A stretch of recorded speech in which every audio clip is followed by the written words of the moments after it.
Hello and welcome. Today I would like to tell you about a story that I call My Pony. It's it's not a children's story. It does not have a happy ending. But it's real and it's my story from my point of view. And at the same time I figured I'll be doing my makeup. So I got something to do at the same time that I'm talking.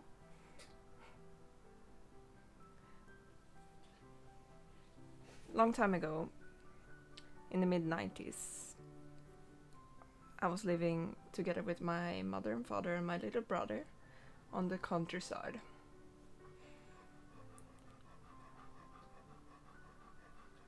I loved horses, and so did my mom.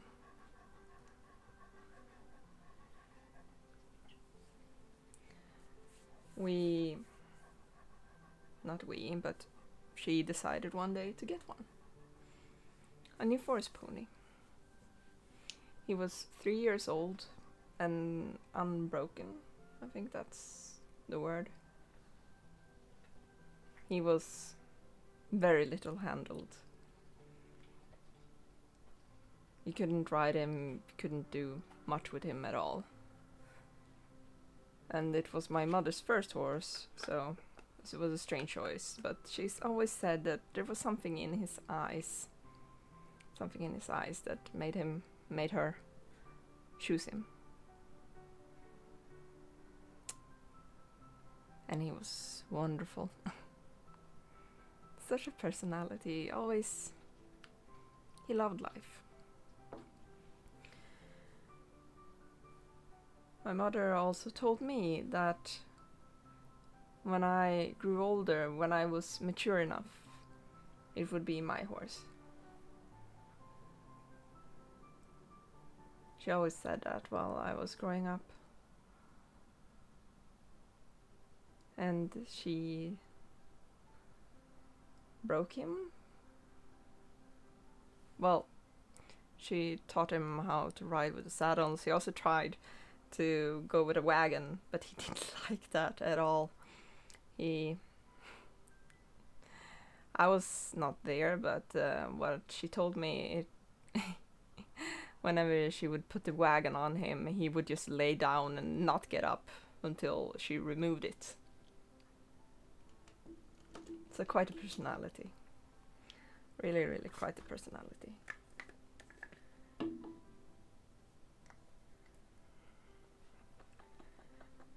Well, the years passed and I got a second horse in the late 90s, early 2000s, which would be my mother's horse.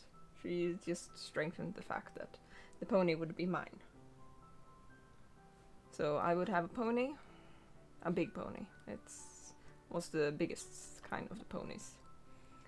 And she would have an actual horse. Mare, I think it is in English. The years kept going on and my mother and father got a divorce, which I will talk about more later on.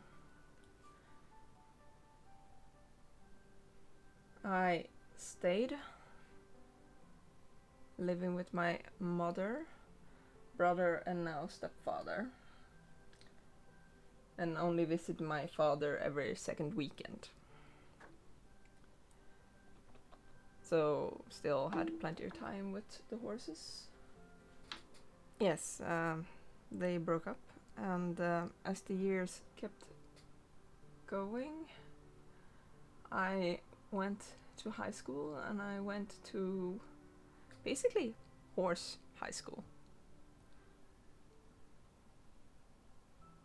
where I ended up becoming, well, not becoming, I am a licensed, like a veterinarian nurse for horses. But in the first year, I had the opportunity to have my horse with me, even though I was living at a boarding school. So I wanted to do that. And that's when my mother told me that, no, I can't do that. It's her horse, not mine. Her horse. That's the first time she told me that. From like hearing the past 10 something years that it would be my horse when I was mature enough.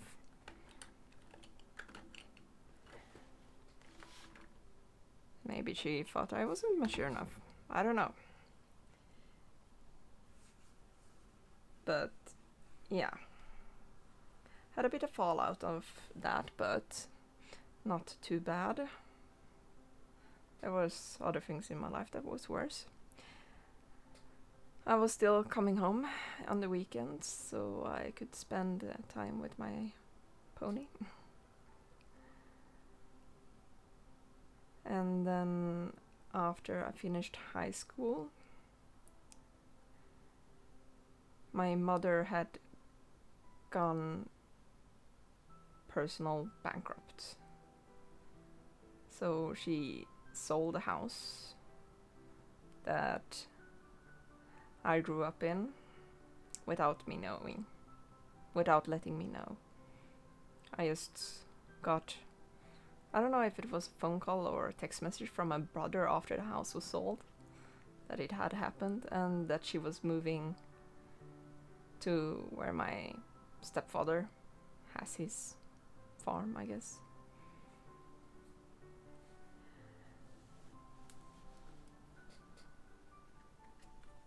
I was able to have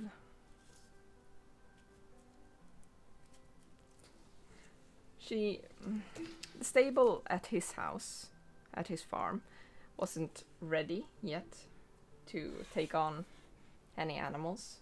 So for about a year, she kept the horses at the neighbor where we always had the horses. So that was nice, I guess. So I was able to keep on visiting them since I was living close by.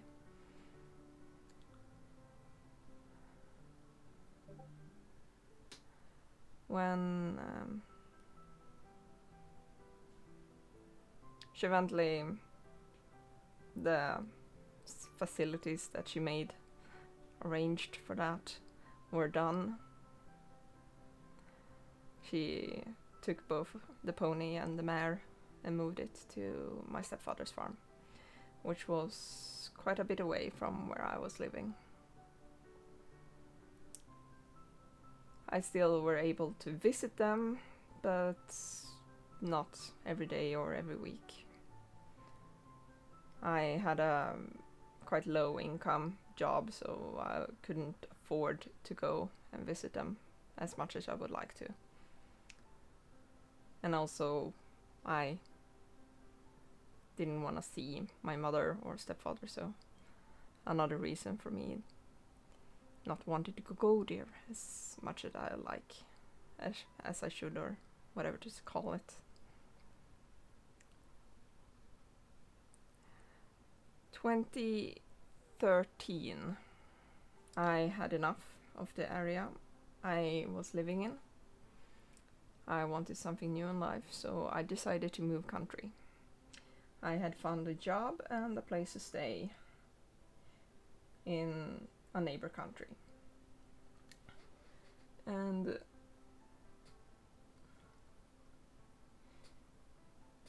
when I was moving, I could drive by where the horses were and like say my final goodbye, I was thinking, because I wasn't planning on ever returning.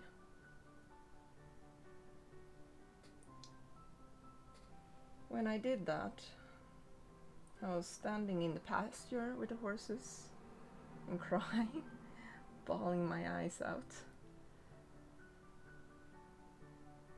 A lady appeared from the house, from the farm, from where my mother and stepfather was living. I didn't know her, had never seen her before in my life. She didn't know me either, but she understood who I was from how I was acting with the animals. She understood that I was a daughter.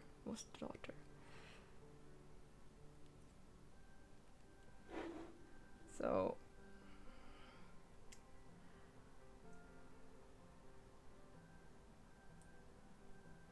she tried to invite me into the house so we could talk. I tried to explain to her that I just couldn't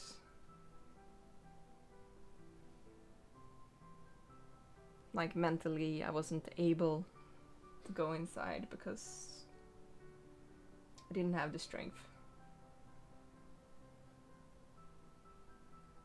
I tried to take a few steps towards the house.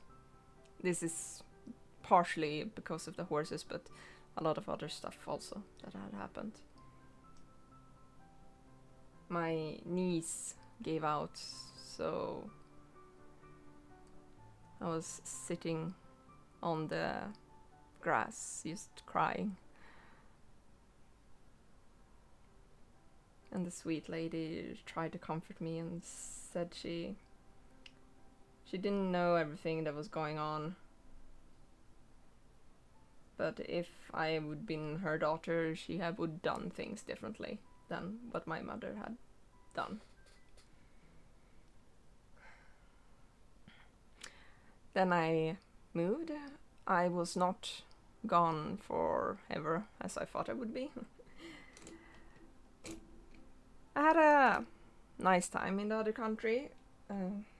Didn't go as planned, as things usually don't. Still, I don't regret anything.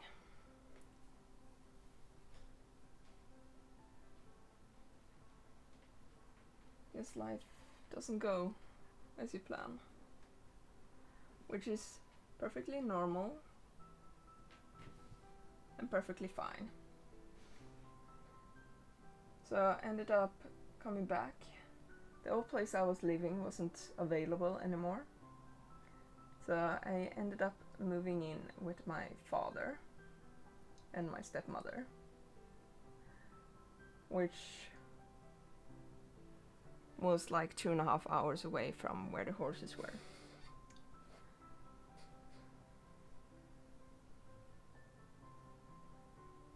I still try to visit them whenever I had a ways, like if I was going and seeing my old friends and childhood friends and basically childhood friends. I would try to go past and visit the horses also. The horses by this time were quite old.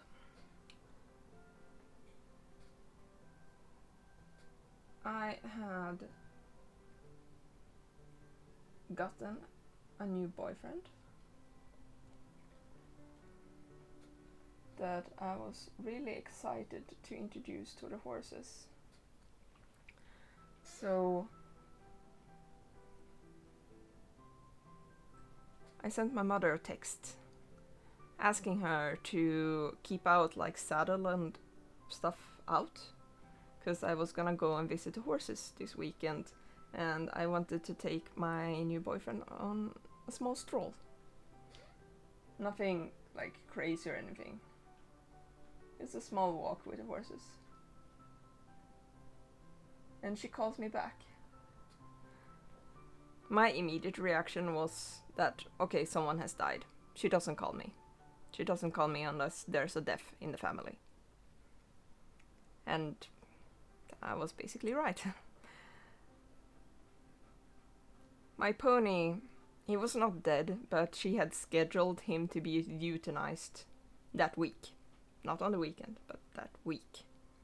So if I wanted to come and see him, I would need to be there the latest on Thursday.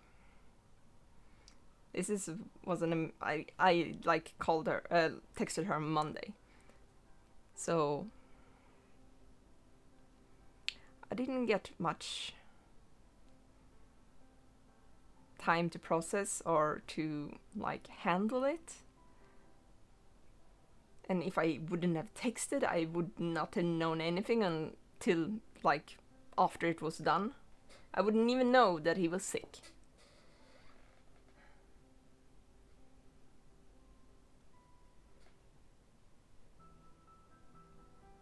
But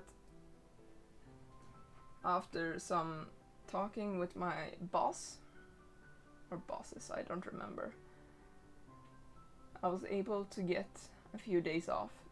So I was there by Wednesday.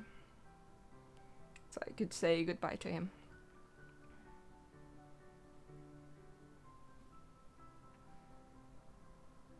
Yeah. So that was the first and last time that my then boyfriend met my pony. We could not take any stroll or walk because he had really bad arthritis or something similar. So she just kept him inside the stable in the box, whatever the name is in English.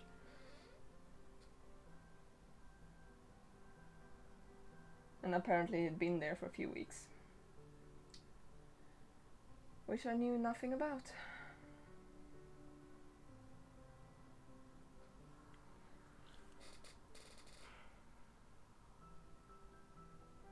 Then he was gone. I don't know if it was on Thursday or the Friday. They euthanized him, I guess. I was not there because I couldn't handle it. Of course, I could handle like being with my pony part. I just couldn't handle seeing my mother and stepfather.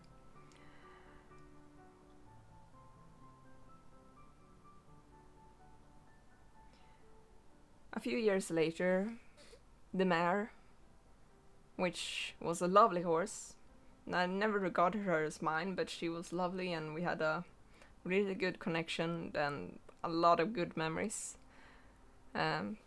Basically the same thing happened there.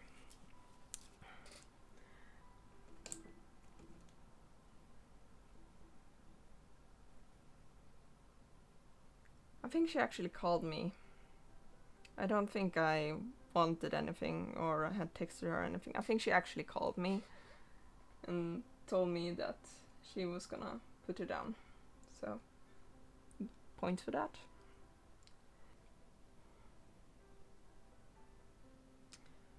Yes. The information I got a few months ago that prompted me of wanting to make this video was given to me by my father. Like, they got divorced shortly after. Shortly after or during.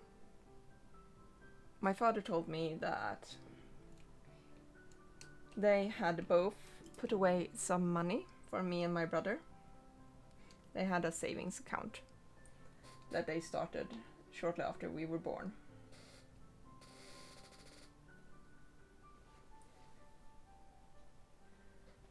And put away each month some money for us. And there was a little bit of money there. And in the divorce, of course, they had to declare how much money there was in this account. And my mother then told my father, no, there's no money in the account. What happened to the money? Well, she spent it on buying the pony. So she spent me and my brother's money on buying a horse that was supposed to be mine. And then it wasn't mine because she decided that it was her horse, her pony.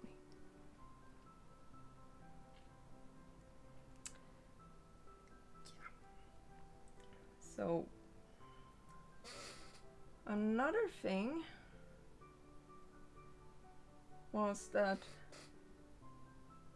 when I was born, my grandfather started a fund savings. Oh god, there's so much. Well, savings, small savings for me. That was like my mother had a legal parental access to. And he started a saving for each of the grandchildren's. A small savings, like 20 euros a month, that he put away in there for us to be given on our 18th birthday, so we could buy to spend on a driver's license, was the idea. This is a great idea. Amazing.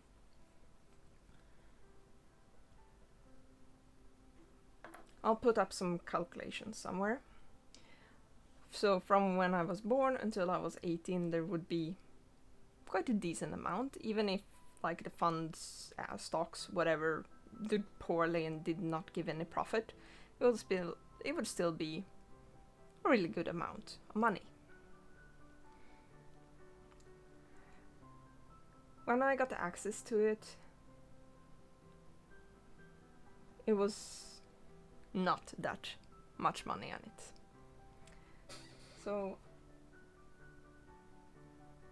I questioned my mother what had happened. And she just told me that she had used it. She had taken, not all of it, of course, but she had been using it over the years when she needed to. So not that she just took the savings that her and my father had started, she also took some of the savings that my grandfather had made for us. More fun facts about my pony is he really loved life, and anything you ask him to do, his response would be yes, yes, yes, let's do it. Of course not literally, but you could tell by his actions. Like, he really loved like splashing in water. We had several places where we could go to just splash in water on beaches and in this sand pit where in the springtime it would collect a lot of water. That was one of our favorite places to go. Because when we exited one of those water puddles, seems wrong calling them water puddle. They were like waist deep and quite big. Small pools, I guess, of natural gathered water. One of the areas you could exit these pools, it was like a steep hill of sand, a few meters up. And if I just angled him in that position and told him to go, he would just jump almost like a kangaroo all the way up and then finish up with like just doing a back kick. And you could just tell how happy he was. He wouldn't do it to just try to throw you off or anything. It was just expressing how happy he was. He was also very easy to teach, to learn new things. And he was very gentle, very kind character.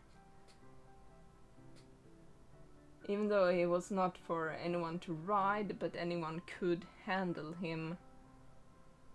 You just walking him around or being in the pasture with him or just snuggling with him, anyone could do that. The reason not everybody could ride him was because of his happiness.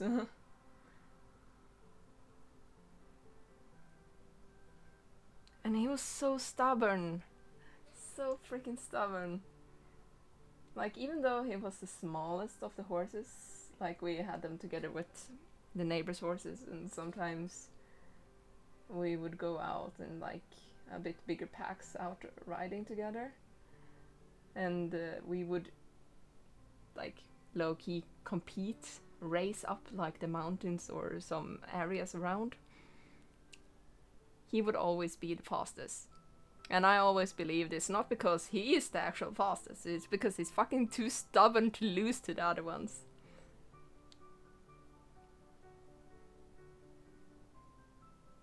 This is so amazing. So amazing, so much fun.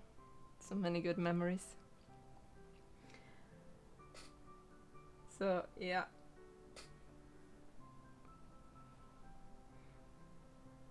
Sometimes also we would just go up the mountain and then just take a direction and go down that direction and to see where we would end up. Not follow any particular path. And sometimes we would end up where you just couldn't really go. So we have to find other ways, and it's like almost a bit of mountain climbing going on. And he never backed out, he never got grumpy or anything. It was just found it so much fun.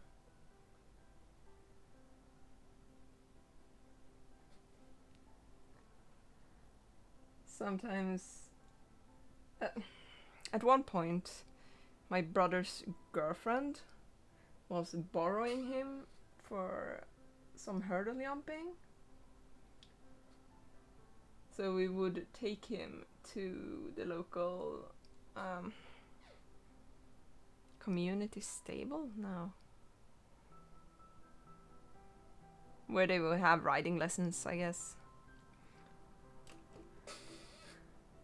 And since he was so well trained, I never had to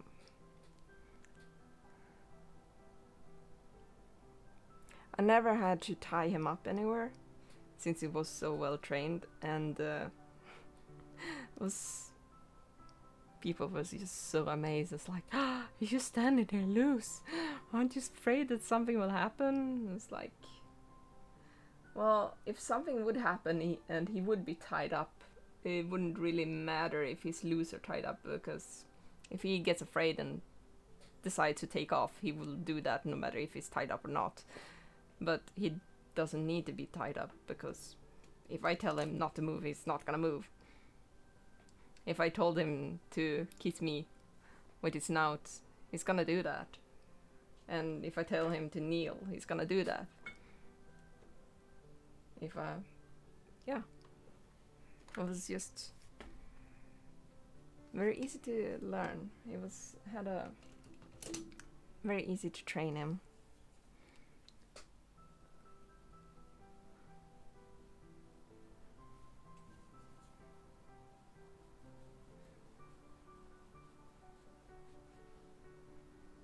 I remember one time I had a small dog. My first own dog that I got was a small mix. And she was always with us everywhere we went. And one time I put her on the back of my pony, because that's stupid stuff that kids do. And I was 12, so that's something I would do. Might not been 12 at that point though, but I was still a kid.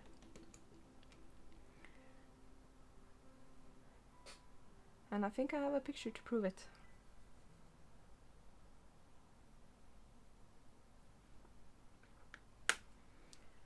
And we're getting close to being done, I think. What kind of look do we want?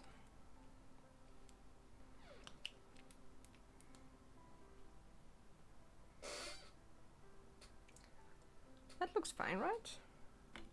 Let's change into something prettier. So I'm back. So this was today's story about my pony. Thank you everybody who's been watching. And if you liked, please hit that like button. If you want to see more stories like this, then please follow. I'm also on Twitch with the same name as I have here. I'll link it down below. And be safe and take care until next time.